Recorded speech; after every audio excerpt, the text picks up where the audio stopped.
Also, the Skagit River is expected to crest tomorrow morning and bring historic flooding.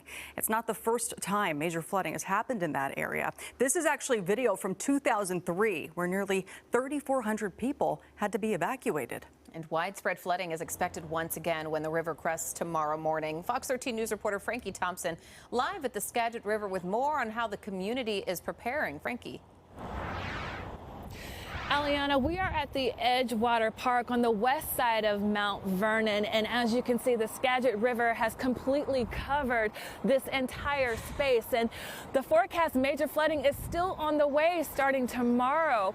Now, this area is definitely prone to those high waters, as you can see, and people have been preparing all day getting ready for this severe flooding because they're already dealing with the overflow right now. The Skagit River is inching closer to record flood levels. People in Mount Vernon are in shock. Not since the 90s have they seen the river run this high. Never did think it was going to be this bad. Oh my gosh, no way. Can't believe we're getting to this step. Skagit River is expected to rise to a crest of 37.6 feet Tuesday, topping the 1990 record crest of 37.4 feet. Moderate flooding is already overflowing the Edgewater Park. On the edge of the dike lives Rochelle Parker and her family. I'm a little scared. I'm a little bit nervous. City officials say the west side of Mount Vernon could be hit the hardest by the major flooding.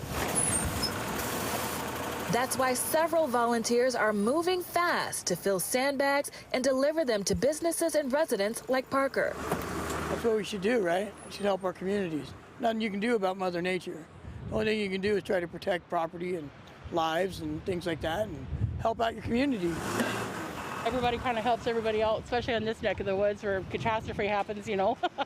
Catastrophe is what she hopes to avoid with the help of these sandbags at her front door. And then inside I've got all my pictures, my keepsakes and stuff that's at ground level. We've put it up higher so if the water does come in, you know, it won't be too much of a loss. Now, Skagit River is supposed to fall below the flood stage by Wednesday, but people who live and work around here say they expect they'll be dealing with the mess of this flooding through the rest of the week. The city of Mount Vernon is partnering with the American Red Cross. They're offering shelter at the Bethany Covenant Church for anyone who would like to find a safe space to avoid the flooding. We'll send it back to you all in the studio. Reporting live in Mount Vernon, Frankie Thompson, Fox 13 News.